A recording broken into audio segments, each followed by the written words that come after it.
I'm going to make a start so that we can continue. People can join us as they so wish to join us. When you speak of a noson lawen, I'm not sure what comes into your mind. I know what comes into my mind when we come to a noson lawen.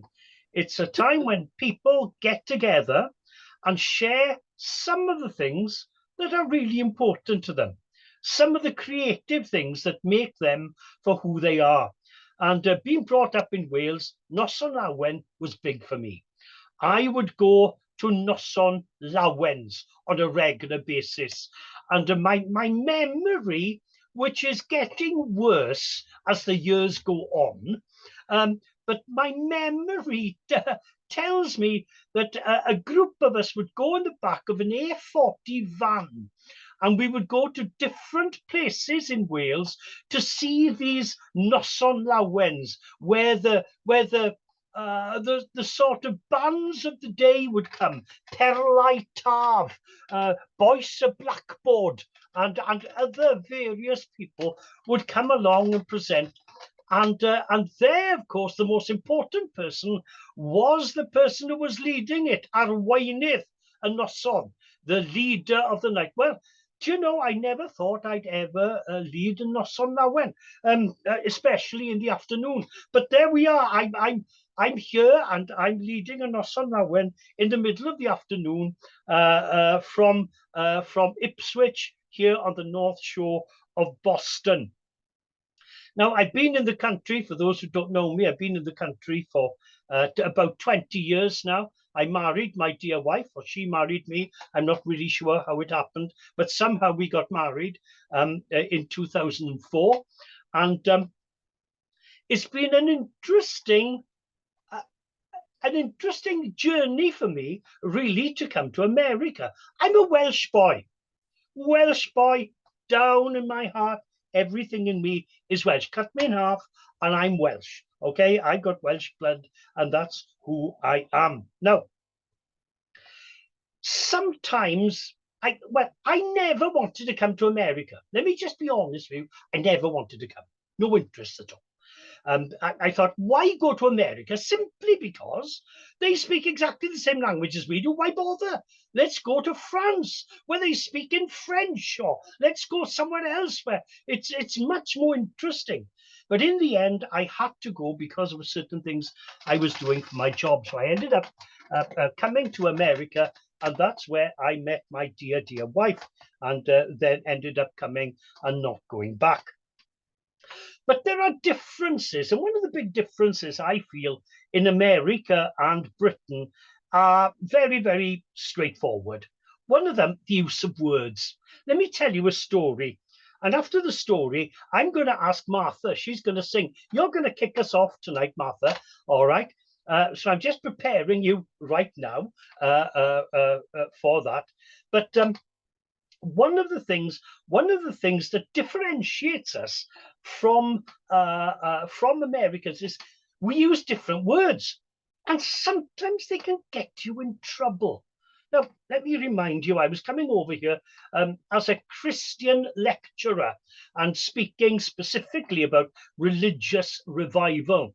So people expected a high standard of morality from the pastor who was coming and speaking.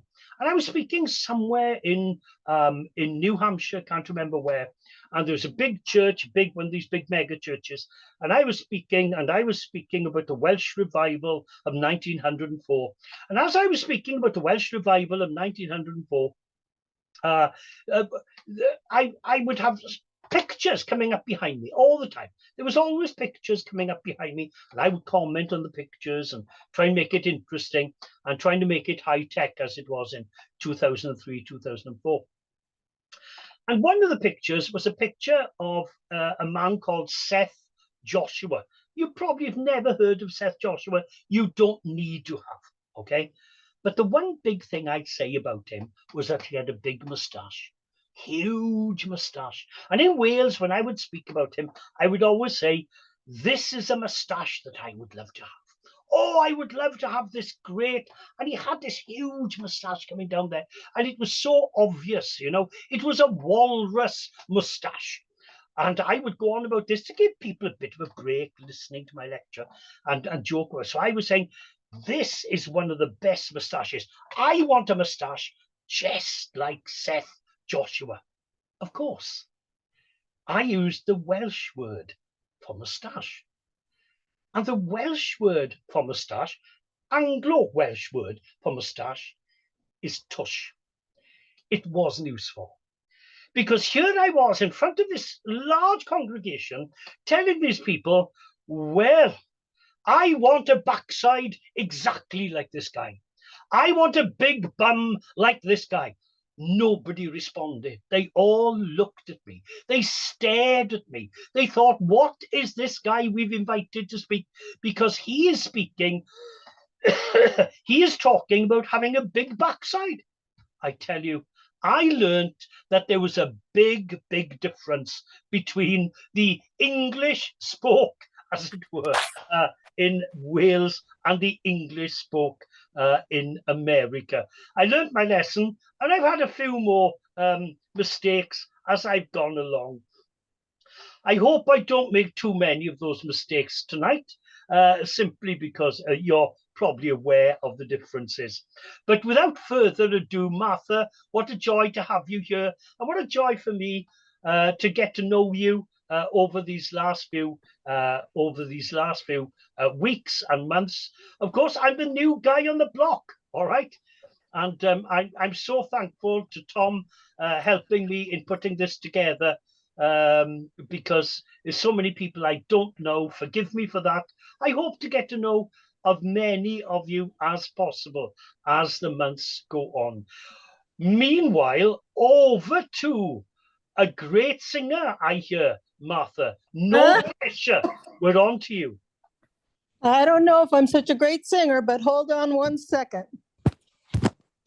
We are. I'm just trying to get my thing set up so that I can stand up while I sing. It's okay. This is, you know, action. This is live action. We're very happy.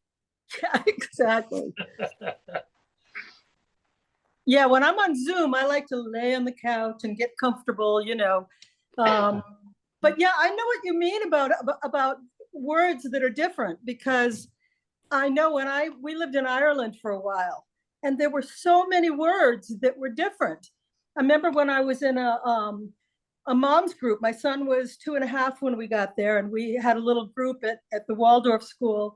And, you know, we always used real mugs. There was no paper cups or anything like that. And after one of our meetings, one of the moms looked at me and said, "Oh, can you take these cups and rinse them in the toilet?"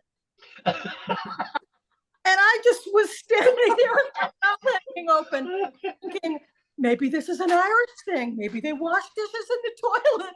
And of course, for her, the toilet meant the bathroom, which from the look on my face, she figured out fairly quickly. So anyway, I know exactly. So, okay, I'm going to sing Begailiwr Gwyneth Gwyn. And I want to dedicate this to my mom, who is 97, and she lives in Oregon, nearby my 2 sisters. And she's amazing. She didn't even remember the day after she had moved that she had moved, but she remembers all 3 of us, and we go out and have lunch and dinner together and have a blast. So she was pretty amazing. She met my dad at 16, moved here with him at 18, and managed to have 3 girls, all with ADD, all impossible. She managed to get us to learn to read Welsh, all the hymns. We sang them in harmony, and she taught us even all the folk songs, because she loved folk music and I loved folk music. And so so this is one. I was going through trying to find one more upbeat, but most of them are kind of, I don't know, not really upbeat. And the ones that were upbeat weren't the ones I wanted to choose. So anyway, so this is Begailiwr Gwyneth Gwyn, and I don't have an accompanist, so I'm just singing a cappella. Mi sydd bach gen iau gwbl yn carin o fy ffansi. Mi yn bugail gwenydd gwyn ac eraill anau wedi. Pam na ddau ar y fawl, rwyddwyddau ôl ei gilydd. Gwaith rwy'n dywel yn y fain i'r fach, ar lanach baenir.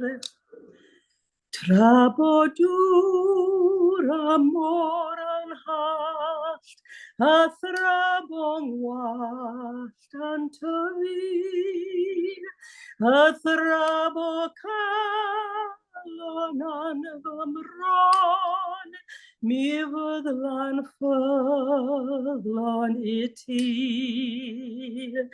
Dywyd i'r gwir dan gel, a rodan setebion.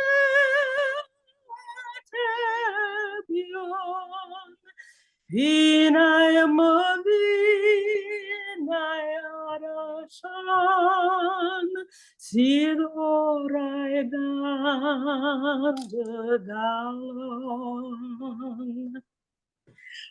I just have the two verses. That's wonderful. Do you know, it's funny that a theme, as I've been thinking about this time, one of the themes that's very clear to me, it's this hiraeth for something, for myself. And as I take part later on, that will be some of the things. A hiraeth for the past, a hiraeth for Wales, hiraeth am Gymru I hunan, something I miss on a regular basis. Thank you, Martha, so much. I've got to say, I think hiraeth is so much a part of being Welsh. Yes. You can tell so much about a culture from the language. And other countries don't have a word that means hiraeth. That is a very specific feeling, and Welsh people have it. So they do. And I go along with you absolutely on that. Thank you so much for that. Thank you. And now Tom is going to introduce Nicole. You need to unmute. Hi, everyone. Can you hear me? Yes. Great. Okay, good. So I'm just going to introduce Nicole. Nicole, so glad to have you with us today.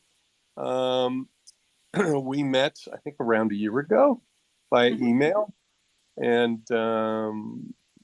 wonderfully enough, Nicole was able to participate in our most recent annual reading of Under Milkwood and played a number of parts, did a wonderful job. So, Nicole, take it away. So glad to have you here with us.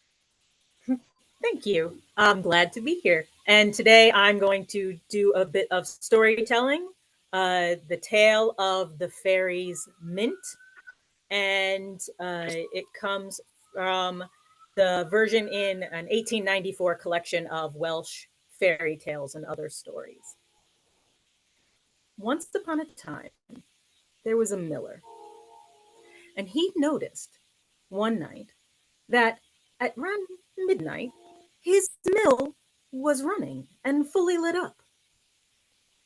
He figured it was just a piece of imagination. But then again, the second night, it also happened. And then he noticed his grain had been disturbed, or a bag had been moved when he came to work the next day. So he confided his thoughts to a friend of his, and they decided that on the third night, they were going to stay up and go to the mill. So they snuck up, and again, the mill was alight. The mill was running. Everything was moving. So they sneak up to a window, and they look in. And they see a bunch of people scurrying around, carrying these little bags. They couldn't get a good enough look. So they move over to another window. And he gets in, and he looks in, and he finds that where the flour normally comes out of his mill are tons and tons of gold coins. So at this point, he runs to the front door of the mill, puts in his key, unlocks the door, throws the door open, and then snap, it goes dark. The mill stops. So he and his friend cautiously, carefully walk into the mill, turn all the lights on. They do hear a little scuffling. And then by the time they have the mill relit, and they see no one's there. Yet on the ground, there are little bits of cockle shells. So from that day forward, many people said they saw the mill up and alight at around midnight, but the miller knew better, and he just let the fairies create their coins. The end. Thank you.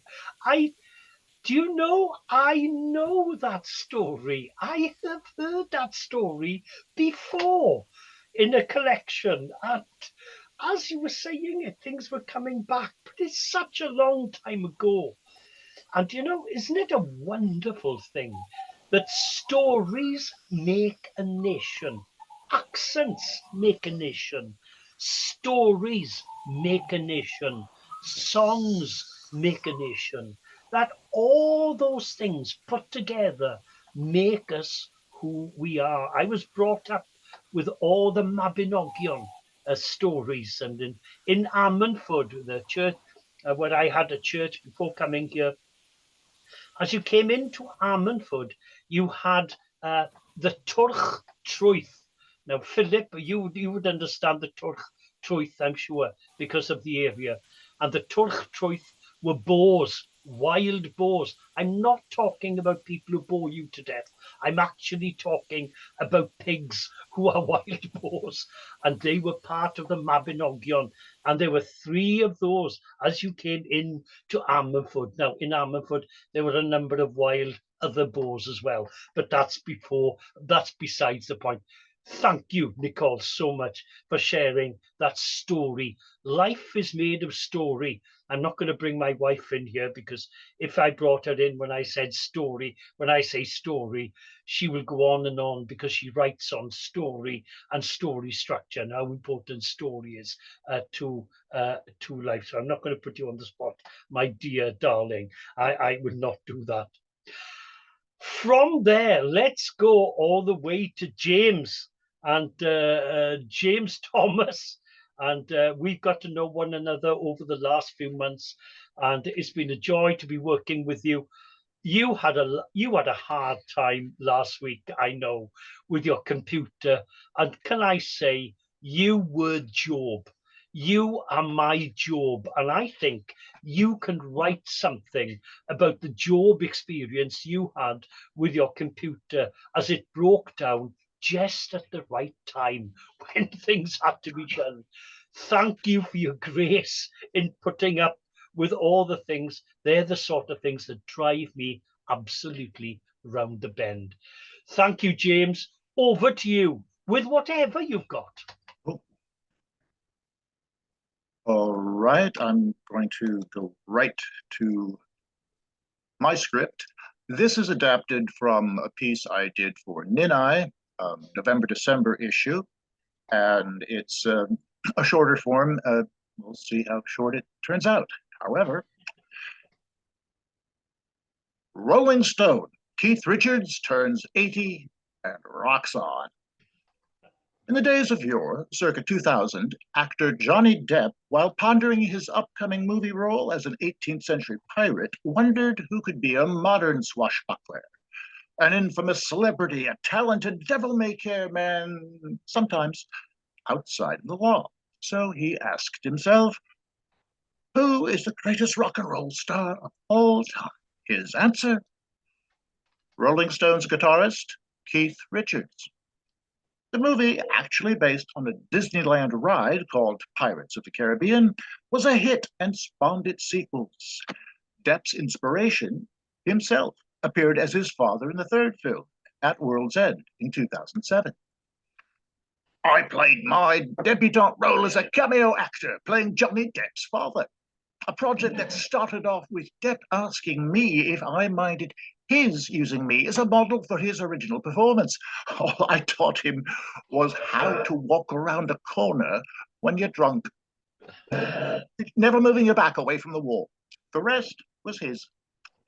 That advice comes from Keith's autobiography, Life, published in 2010. In 2011, he came back as Captain Teague in Pirates on Stranger Tides.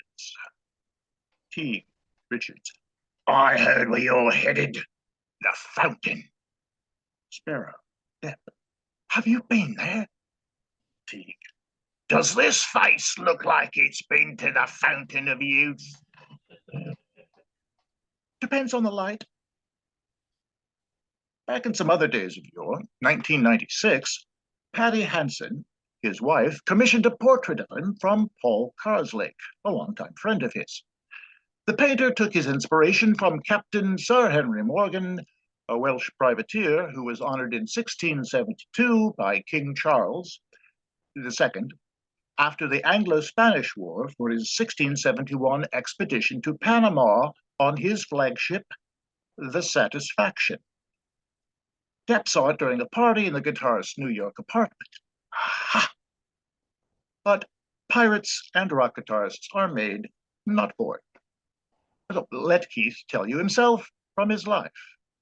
For many years, I slept on average twice a week. This means that I have been conscious for at least 3 lifetimes. And before those lifetimes, there was my childhood, which I ground out east of London in Dartford, Kent, along the Thames, where I was born December 18th, 1943. According to my mother, Doris, that happened during an air raid. I can't argue. He was the only child of Doris Maud Lydia Dupree and Herbert William Richards, whose roots go back through Warwickshire to Wales. His mother bought him his own guitar at the age of 15. He started where every good guitar player should start, down there on acoustic, on gut strings. You can get to wire later. But if you want to get to the top, you've got to start at the bottom. Same with anything. Same as running a whorehouse. Although no one in his family ever ran a whorehouse, musical or otherwise. Thinking back in his memoir, he considered the music in his life. It surely can't be any coincidence that jazz and blues started to take over the world the minute recording started. Just the expression and feel of it came in because of recording. And that breeds another totally different kind of musician. In a generation, it was the sound that was important. That was before the music led me back to the roots of Elvis and Buddy Holly. Back to the blues. And if there ever was the kiss of fate in Keith Richards' life, it was reconnecting on October 17th, 1961 with an old friend from his Wentworth Primary School. He wrote that he was holding one of Chuck Berry's records when Mick Jagger, on his way to class at the London School of Economics, noticed him at the train station in Dartford. Keith commented later in life, "Did we hit it off? You get in a carriage with a guy who's got rocking at the hops and the best of Muddy Waters, also under his arm, you are gonna hit it off. He's got Henry Morgan's treasure." After Richards joined Jagger's band, guitarist Brian Jones heard them jamming at the Ealing Jazz Club, and shortly thereafter, they formed their own band to play the blues. For the first date, July 12th, 1962, at the Marquee Club, Brian called up Jazz News in London to place an advertisement.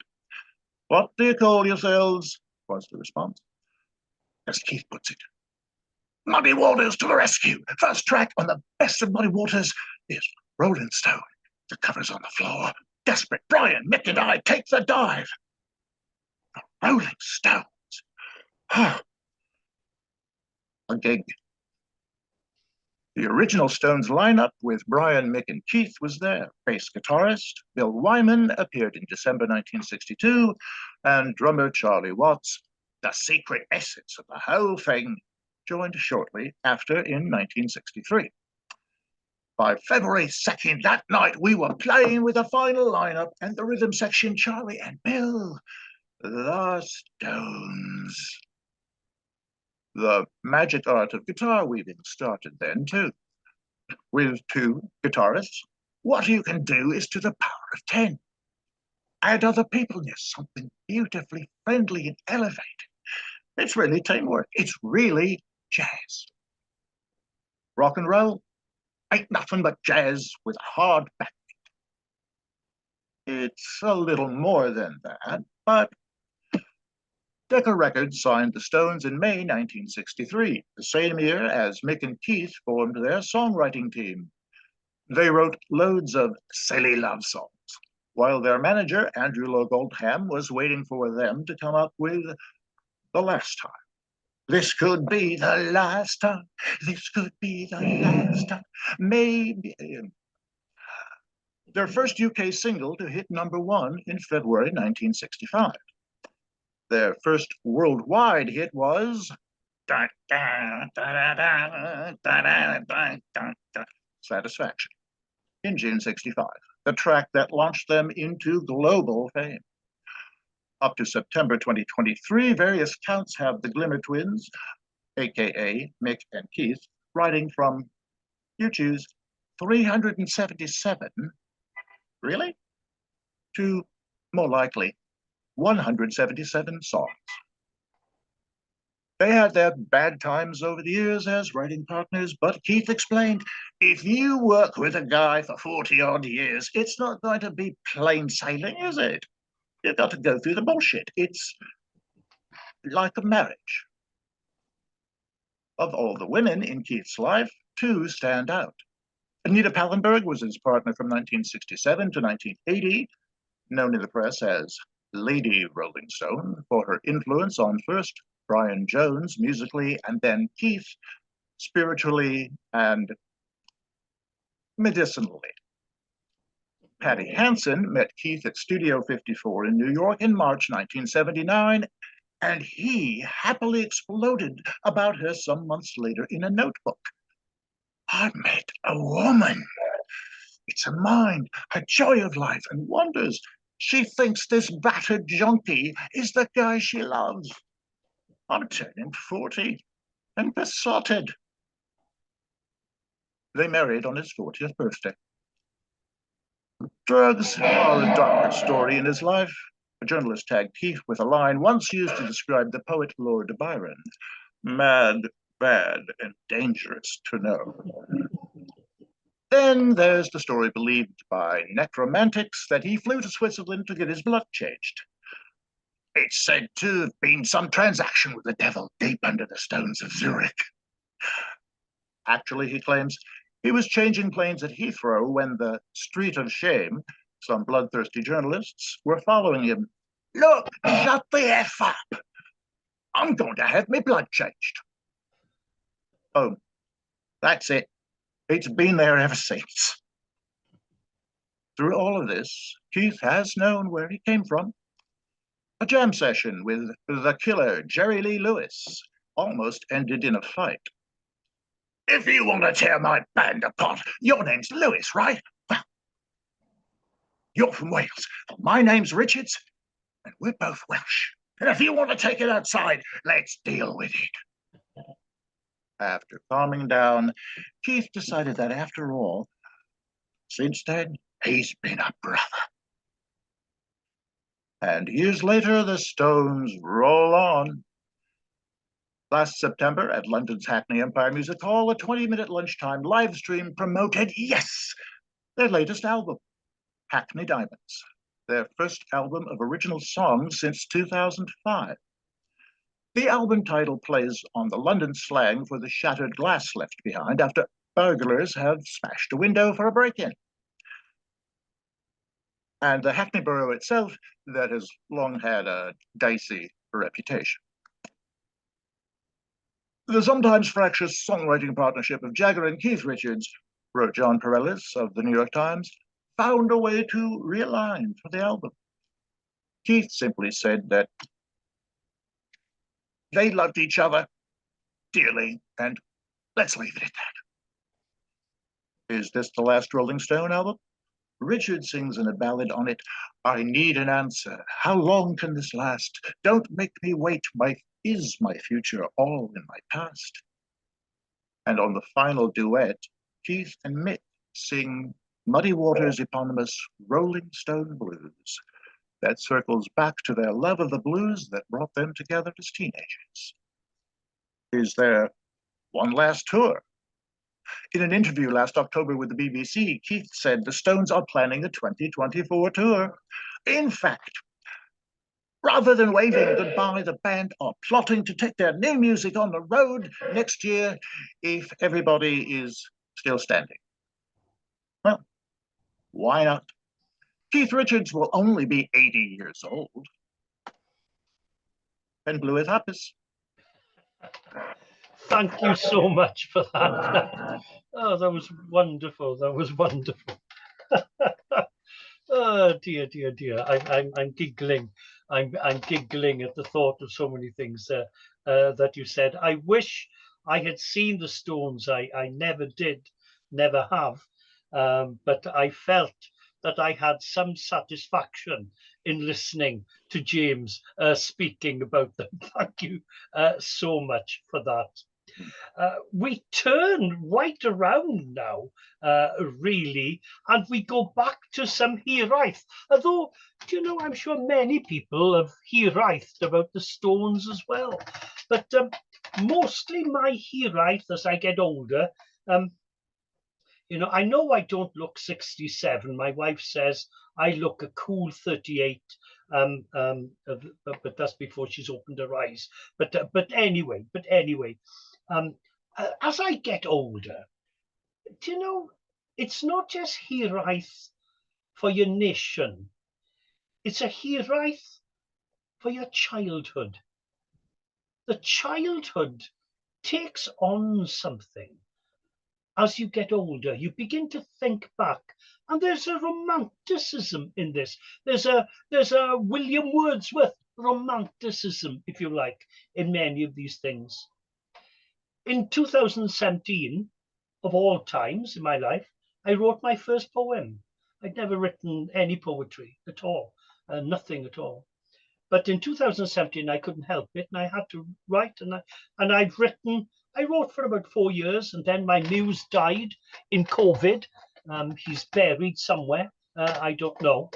But I'm going to read to you a poem I wrote sometime around 2017.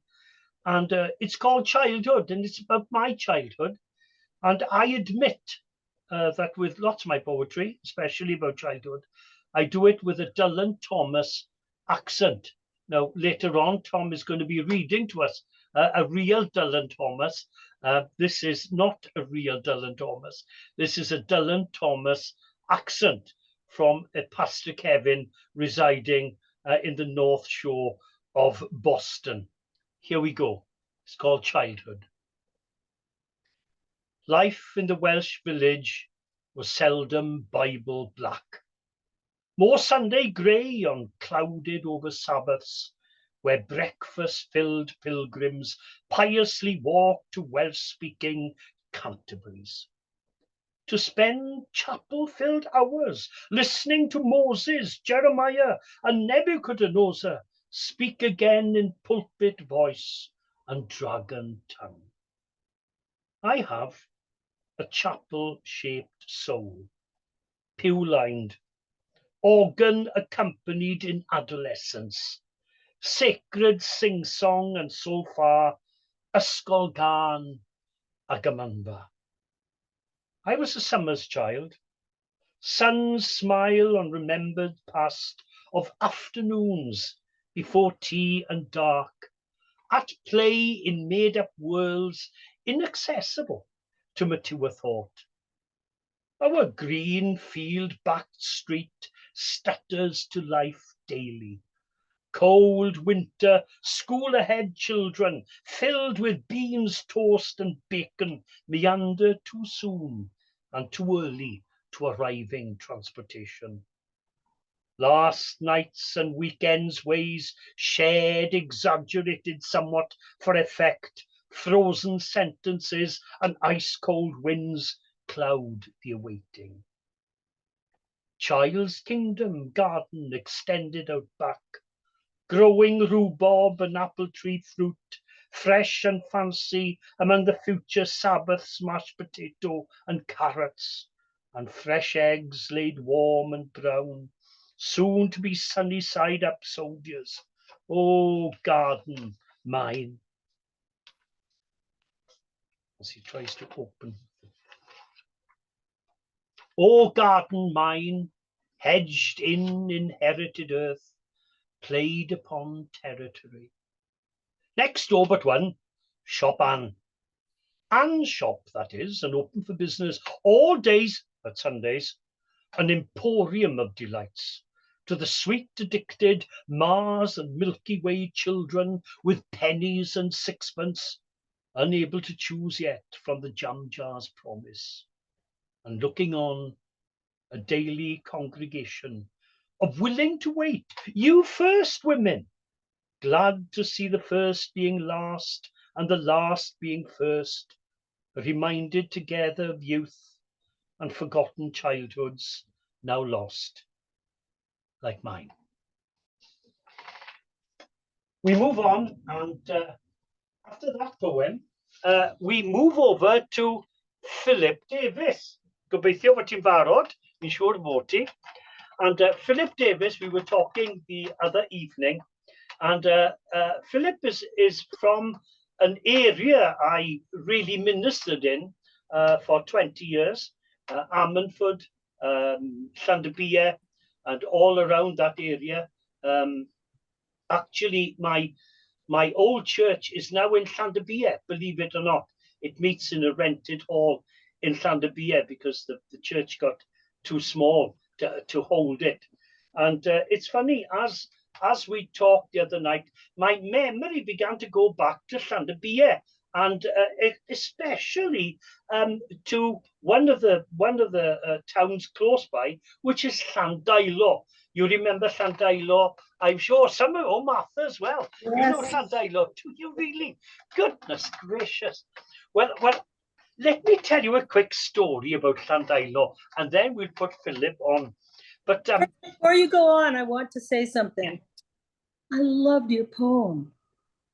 Those poems, beautiful. I just wanted to say that because you didn't give yourself a minute. Okay, that's very kind of you. Thank you. Thank you so much for that. That's all right. That's okay. Thank you. I appreciate that. But where am I? That's right. Llandailo. Llandailo. And Llandailo, it's not very far from Llandybie, Ammanford, just up the road. And after church on Sunday evening, a number of us one Sunday evening decided to go to Llandailo. We decided to go to Llandailo. This was going to be fun. So we went to Llandailo and we went to the castle at Llandailo. And there's a castle there. Wales is so full of castles. I was brought up with castles. I should have been a king, but I wasn't. But I was brought up with castles. And we went to the castle, and then we went for a walk and walked down by the river. And as we were walking by the river, we thought we'd take a shortcut back to the bridge over the river in order to take us home. And it was dusk. And we came, and it was a group of us, maybe 6 of us, and we were coming. So we took this shortcut into the field. And as we walked into the field, halfway through our walk into the field, we realized that the field was full of bullocks, young bulls, cows, male type. And suddenly we looked around, and this herd of bullocks started charging at us. And I thought, oh no. And you know, there was about maybe 2 guys and 4 girls or whatever it was. So I thought, what do we do? And I am not brave. I am a practiced pacifist. I'm scared of any sort of violence. I don't like anything like that. And even reading a book can scare me, but that's besides the point. So there I was. But here I'm going to brag, because here I was brave. Once I was brave. and I'm sharing it with you all, and I'm being proud of it as well as I do so. And so I didn't know what to do, and I said, girls, as quick as you can, get over the fence and get over there. Don't worry, I'll deal with this. And I did. And I thought, here were these bullocks coming towards us. And I stood firm. I did. I stood firm. And they came to a little ridge in the field, just a small little ridge, not big. And they stopped on the ridge. And as they stopped on the ridge, I thought, now was my time to perform. Now was my time to do something that I will be proud of for the rest of my life. And I did. So I stood there.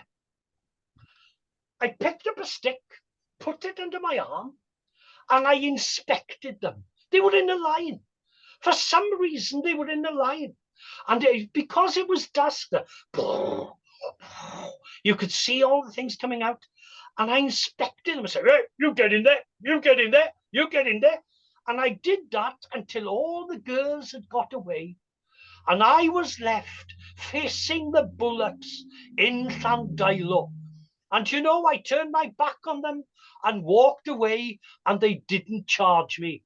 And you know, I am bragging, and I am proud of it, because I did something which was quite not normal for me. So that's my introduction to Phil Davis. I'm sorry about that introduction. But you talking about where you were from and that area sent me back to that bullock-filled field. I'm sure that what you've got to say next has nothing at all to do with bullocks. Over to you, my friend. Well, I could talk to you about bullocks all day, but not today. So before I do my little piece, it's quite remarkable how you get a group of Welsh people or people with Welsh connections together. They find things and places in common. Yeah. Because I know that Pastor Kevin was talking about Carrick-Hennan Castle, right? It was close. It was the other one. It was the... Was it Dineffer? The one at Dineffer Castle, yeah. All right. Yeah. Okay, because I spent a lot of my childhood at the base of Carrick-Hennan Castle, which is much prettier. And me, than, oh yes, yeah. Than Dineffer. Yeah. So in any case, and so as an introduction, that tells you where I come from. Meryl and I come from the same area. Indeed, her sister lives in Llandybie. So I have many handicaps as a Welshman. Meryl will tell you about them. First of all, I can't sing. That's a major problem. I can't act the way that James does. I can't even recite poetry. So what do I do? Why am I here? Well, what I resort to is to read poetry by a very special Welsh author by the name of Menna Elfyn. Now, Menna has been writing poetry since the late 70s. And what's remarkable about Menna's poetry is that it has been translated into 15 different languages, including, believe it or not, English, because Menna at one time landed up in prison after protesting against the English language in Wales. And as Pastor Kevin talked about the Noson Llawen that we used to have when we were young in Wales, I am going to follow with a poem written by Menna, and it's called Double Bed. So that's what you did, of course, after finishing off a great night at the Noson Llawen, was to go home to the double bed. So that's what the poem is going to be about.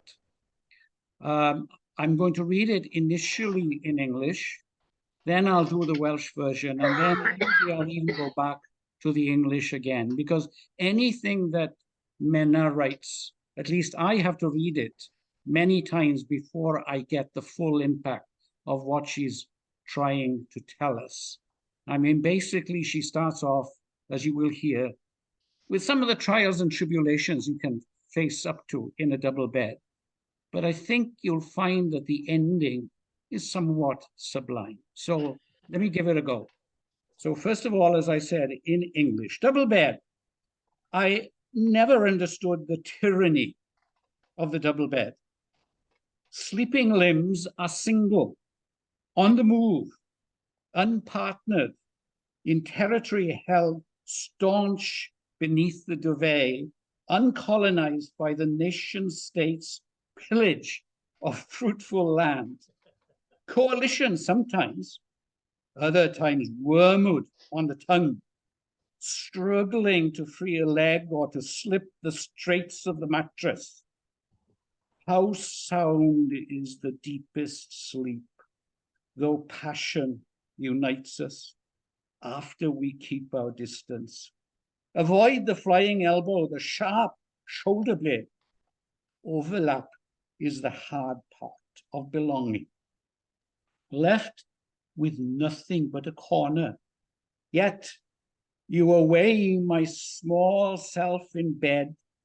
It's too big to gather an identity.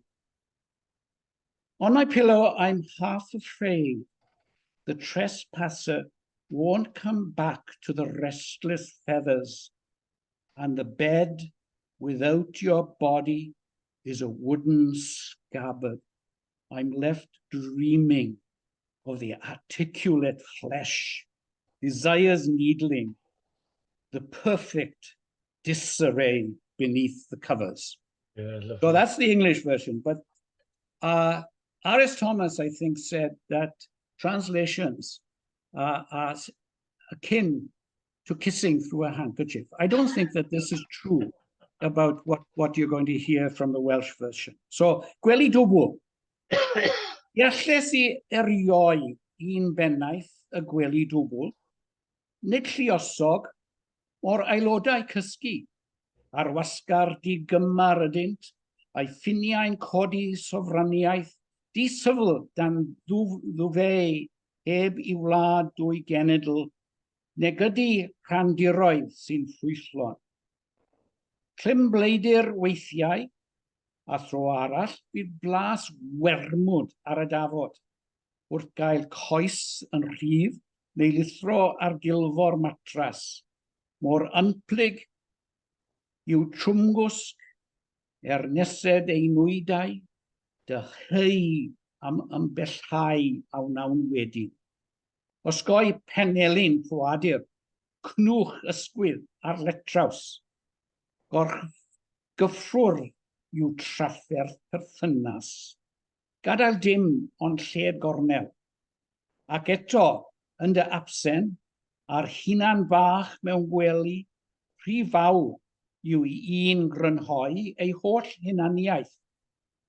Lled ofni a wnaf ar obennydd, na ddawr tresmaswr bydd rhagor i'r pli a flonydd, a ffri'r gwely, heb dy gymalu yn wainbren, heb gyllell, am gadael yn breuddwydio, am y cnaw deheig, a'r anghennus ymlyd, yn anrhefn perffaith, perfect, o dan y cwrlid. Yeah, lovely. So I can do it in English again if you want to, but maybe we should move on. Diolch yn fawr iawn. Diolch yn fawr, Philip, am rannu. You've introduced me to a new poet I wasn't aware of, and I hope to be reading her in the future. I love your reference, by the way, to R.S. Thomas, one of my favourite Welsh poets. He's dark, and besides being dark, he's even darker. but he's got something to say, which I think is really, really important. And it's been lovely for me to at least take my mind back. And I'm sure my wife and myself, when you said Caracennau Castle, which is just literally round the corner from Dynevor Castle there, we spent our engagement day there at Caracennau Castle. So that's brought a lot back to us as well, Philip, believe it or not. You didn't know that, but that was the case, and we thoroughly enjoyed that. Now, we did have someone, a friend of mine, who was going to join us, but for some reason he hasn't been able to. So I've made a point of preparing something just in case people were unable to turn up. So I'm going to read a little, not this time poetry, but as I said, hiraeth is something that I feel on a regular basis. I go back to Wales once a year and spend 3 weeks there with my friends and have a blast of a time. But one of the things as I go back, I'm reminded of my childhood. And once again, I'm going to speak, but this time it's from my memoir, and it's called, what's it called? I've forgotten what it's called. Looking Back, a Welsh Childhood in 10,000 Words. How about that? That's not saying too much, but it's just saying just enough. And I'm going to speak here about my time in chapel. Because if you're Welsh and brought up in Wales, often chapel is central to your identity. So here are a few words about my chapel, chapel-shaped soul. I repeat the phrase. Whether I like it or not, I have a chapel-shaped soul. There was never a time when I did not attend. I may be deceiving myself, but I seem to remember being taken to chapel wrapped up in my Welsh mother's shawl. That is probably my first memory. My life between the pews was mainly a weekend experience and consisted of attending Sunday school at 2 o'clock after lunch and once a month going to the morning children's service at 10:30. As brothers, we would walk the mile or so on the main road to the sanctuary, often accompanied with a few of our friends. My father would drive my mother there and pick her up after service. He was mainly unconcerned by metaphysical considerations and left that aspect of our childhood to my mum. He was happy to stay at home with a nice cup of tea and a well-earned day off while my grandmother's devotion was fed at 4 o'clock by y canu, the singing, a half an hour of BBC Welsh hymn singing that was never missed, and she was never to be disturbed. When it came to our religion, we ate from the children's menu and were careful not to overindulge. Chapel, of course, in those days meant suits. Everyone wore a suit or a nice dress, and I always found it hard to believe that anyone did not possess one. How could they ever attend church without one? My destination on Sunday afternoon was the vestry, a long rectangular building situated just behind and a little below the main chapel, which ensured its absence of light and a feeling of surrounding dampness even in the summer. Besides a tiny kitchen, it was just one long room filled with Victorian pews that had been sat upon by at least 2 generations of my ancestors. There was a small pulpit desk that would fit in well with any Dickensian schoolroom that you might imagine, a bookshelf of probably never to be read authors, and a small organ to accompany assorted children's hymns that most of us despised. There was not There did not seem to be any evidence that the 20th century had arrived over half a century ago. A walk into that space was a walk into space still overseen by committees of the long dead, who insisted Levitically that all was to remain the same, world without end. That simple Victorian stage became the setting for so much of my early life, a sort of factory of my still then pliable soul. It was here that I learnt my Bible 101, with parables told in Welsh and prayers prayed in Evan's favourite language. It was here that I became aware of Jerusalem, Nazareth and Calvary, that became as real to me, at least in the mental geography of my mind, as Aberystwyth or Carmarthen. And it was here as well that I heard all the Bible characters, both Old and New Testament, speak in Llanelli Welsh, except for Pilate, Herod, and the Sanhedrin, who all spoke in English, or at least with a foreign accent. The vestry on Sunday was the venue for 3 or 4 children's classes spread around their antique room. Over the years, I must have been a signed-up member to all of them, though I only remember 2. One taught by the minister's wife, and another by a deacon, whose life's purpose was acted out in the close confines of those sacred walls. His love for Welsh hymn singing was probably his greatest love, and it was a love that he wished to share with all of us, whether we liked it or not. I was clearly in the not group. The thought of learning new children's hymns for the next Gymanfa singing festival for half an hour after Sunday school was similar to an extended visit to the dentist, unaccompanied by anaesthetic, just so far.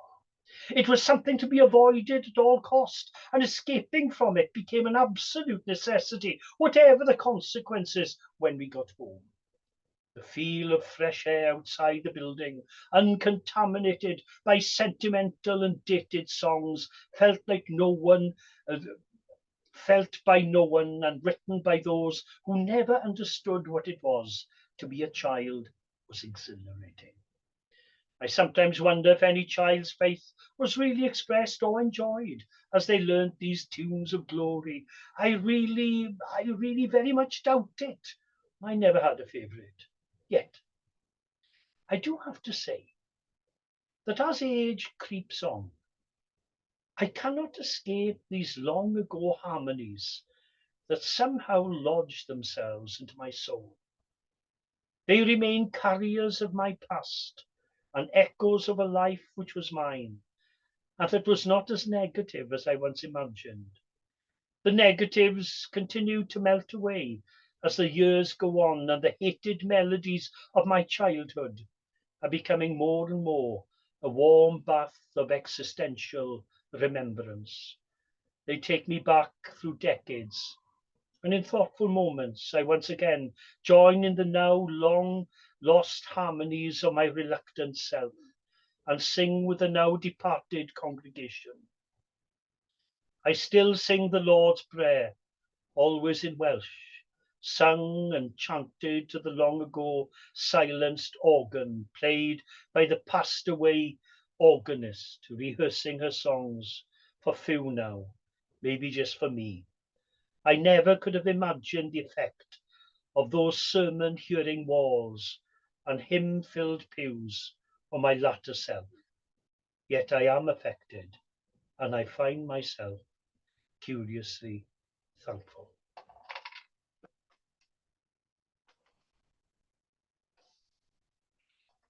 Yeah, I tend to be a bit, as I look back on my life, thankful for the times I had at that time. Well, time is going on, and I'm handing over to Tom so that he can introduce Megan to us. You need to unmute, Tom. Yes, I hope I've unmuted now.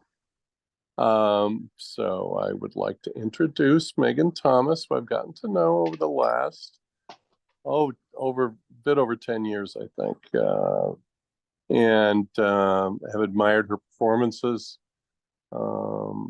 in our talent shows, because you're always in our talent shows, you're always in Under Milkwood, and you're wonderful in both. And so, without further ado, the very talented Megan Thomas. Thank you. I'm going to do an Irving Berlin number. It's one of his early pieces. The accompaniment and the arrangement are by my coach and accompanist, Phil Hall.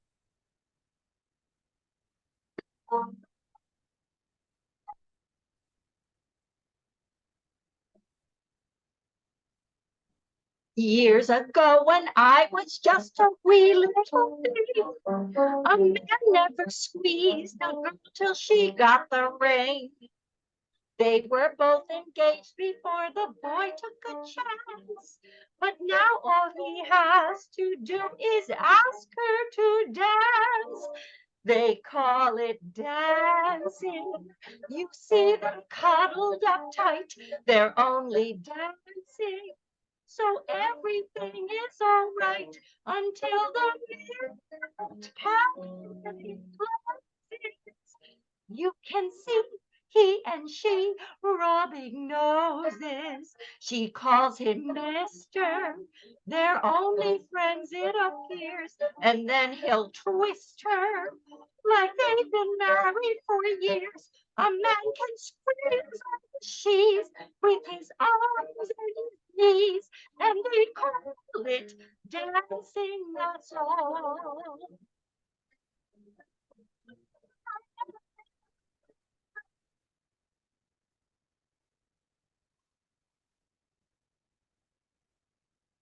I'll be doing this number in my new cabaret. You'd be surprised. The music of Irving Berlin. Oh, it's a ballroom. She doesn't mind his embrace, but in a hall, she'd slap him right in the face. A man can burn someone's wife, have the time of his life, and they call it dancing, that's all. Thank you so much. Thank you for that, Megan. Really appreciate that. You're It's very funny welcome. that when it shows my lack of understanding of music, when I saw your email, which contained two words that I associated together, probably wrongly, which were Berlin and cabaret. All right. Now, I don't know, Irving Berlin, tell me, was he an American composer? Well, yeah, Irving Berlin, I mean, my goodness, you probably know tons of songs that he Right. wrote. You know, God Bless America, Oh, wow. White Christmas, Easter Parade, What'll I Do, Always. He's written so many famous songs. I mean, the one I just sang was rather obscure and fun, you know, but he was awarded many medals by President Truman, President Eisenhower, the Roosevelt Association, for all the things he contributed to American society. And by the way, Jerome Kern said Irving Berlin had no place in American music.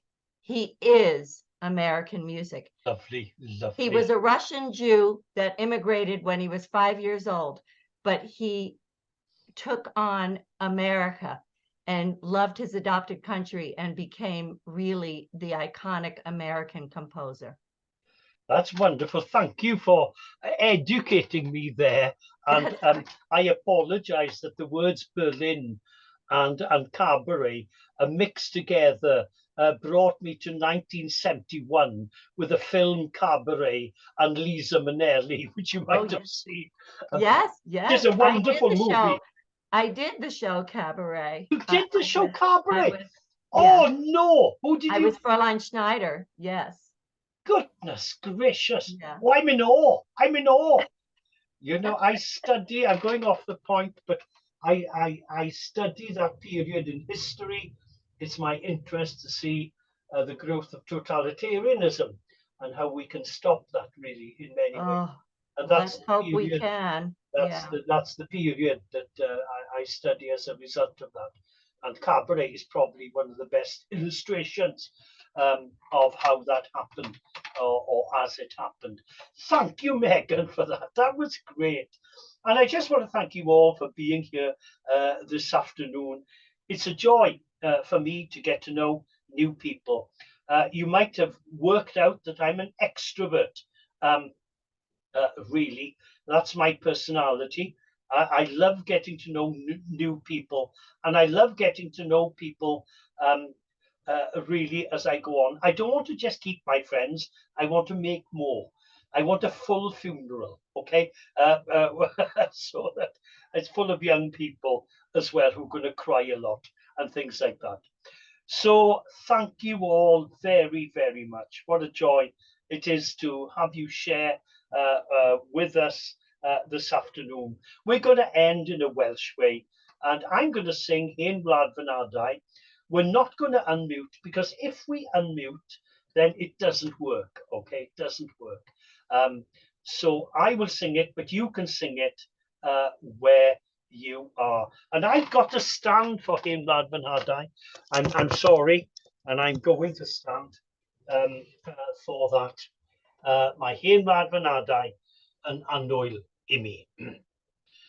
Mae hen wlad fy nadau yn annwyl I mi, gwlad bairdd a chantorion, enwogion o fri.